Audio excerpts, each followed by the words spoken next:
Το κρασί της Κύπρου έγραψε ιστορία. Μια ιστορία που μπορεί να τη γευθεί στο ποτήρι. Μια ιστορία που ξεκινά 6.000 χρόνια πριν. Ένα ταξίδι πάθους με πρωταγωνιστές τους ανθρώπους που ρίζωσαν σε αυτόν τον τόπο. Έγιναν ένα με το αμπέλι, μόχθησαν, δημιούργησαν, ταξίδεψαν, αγάπησαν και ανέδειξαν ένα διαχρονικό και διαρκώς σύγχρονο πρεσβευτή του πολιτισμού μας. Το κυπριακό κρασί. Από τους πρώτους ίνων πίοντες των ψηφιδωτών της οικίας του Διονύσου στην Πάφο, τα ελληνικά και ρωμαϊκά συμπόσια, ως την κουμανταρία της Φραγκοκρατίας, μέχρι το κρασί που πολλούσαν αγωγιάτες σε ασκιά από κατσικόδερμα το 19ο αιώνα, ακόμα μέχρι την έκρηξη των νέων ινοποιείων της τελευταίας 20ετίας, το κρασί έχει να μας πει μια συναρπαστική ιστορία.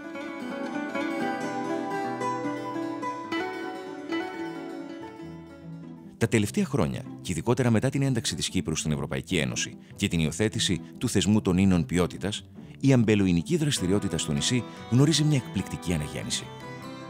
Με πρωταγωνιστές νέους ινοποιούς, με μεράκι, με γνώσεις και με ανοιχτούς ορίζοντες, οι οποίοι κτίζουν τη νέα ταυτότητα του κυπριακού ίνου. Το αποτέλεσμα είναι αντιληπτό στον ουρανίσκο. Δεκάδες νέα επώνυμα κρασιά που στέκουν αυτόνομα, έξοχα, καινούρια, δημιουργικά, όλος φρίγος και δύναμη. Σε αυτή την αναγέννηση, οι ινοποιοί της Κύπρου έχουν δύο συγκριτικά πλεονεκτήματα. Από τη μία, τον αρχαιότερο αμπελώνα της Ευρώπης, το μοναδικό αυτόριζο και διαχρονικά απρόσβλητο από τη φιλοξήρα. Από την άλλη, τις τοπικές ποικιλίες, με απεριόριστο δυναμικό ανάπτυξης, όπως το λευκό ξινιστέρι, το μαύρο, το ερυθρό μαραθεύτικο, αλλά και άλλες ξεχασμένες που οι νέοι ινοποιοί ανέδειξαν τα τελευταία χρόνια, όπως τις λευκές σπούρτικο και προμάρα, το ερυθρό γιαννούδι, το φλούρικο και άλλες.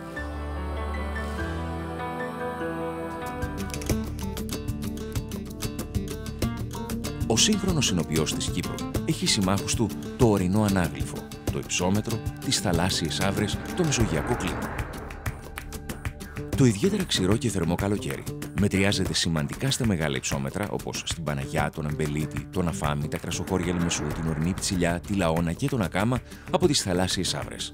Έτσι, τα σταφύλια οριμάζουν αργά και αβίαστα, δίνοντας κρασιά εξαιρετικής ποιότητας.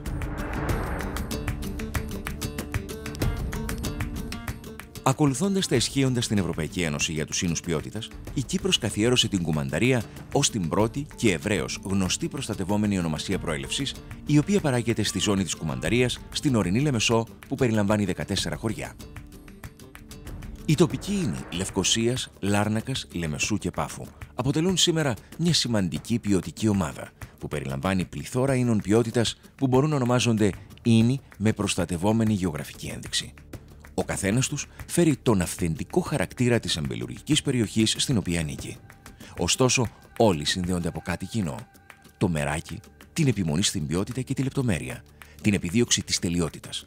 Αυτή είναι η σφραγίδα των σύγχρονων ινοποιείων της Κύπρου.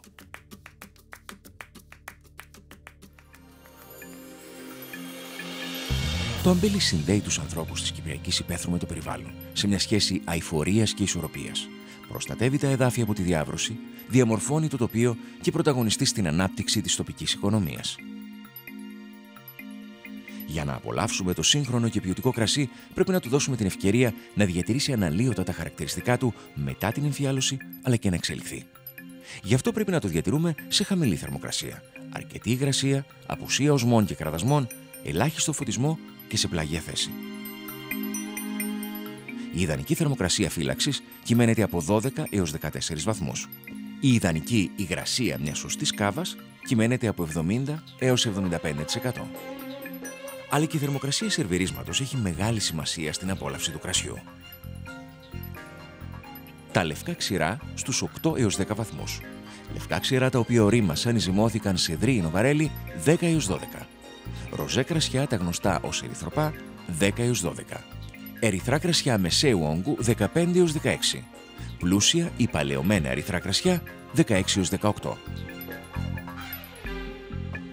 Η μεγάλη ποικιλία των αναγνωρισμένων τοπικών ίνων της Κύπρου προσφέρει απεριόριστες δυνατότητες συνδυασμών με την πλούσια μεσογειακή κουζίνα, αλλά και οποιαδήποτε άλλη εθνική κουζίνα.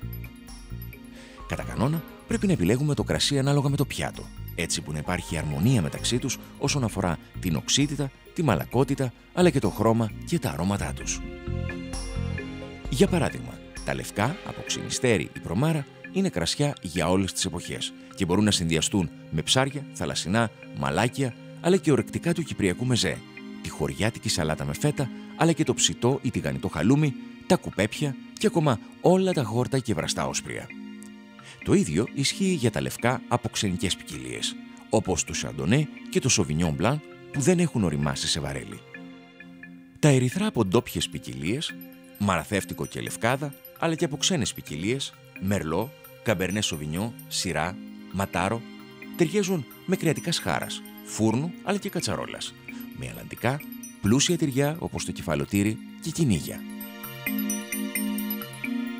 Ανάλογοι συνδυασμοί μπορούν να γίνουν με κρασιά από χαρμάνια ποικιλιών, προσφέροντας έτσι απεριόριστες γευστικές δυνατότητες. Οι ερυθροπύηνοι της Κύπρου, οι ροζέ όπως είναι γνωστοί, ταιριάζουν με αρκετούς κυπριακούς μεζέδες, αλλά και με εθνικές κουζίνες όπως την κινέζικη. Πίνονται ευχάριστα και χωρίς φαγητό, ιδιαίτερα το καλοκαίρι.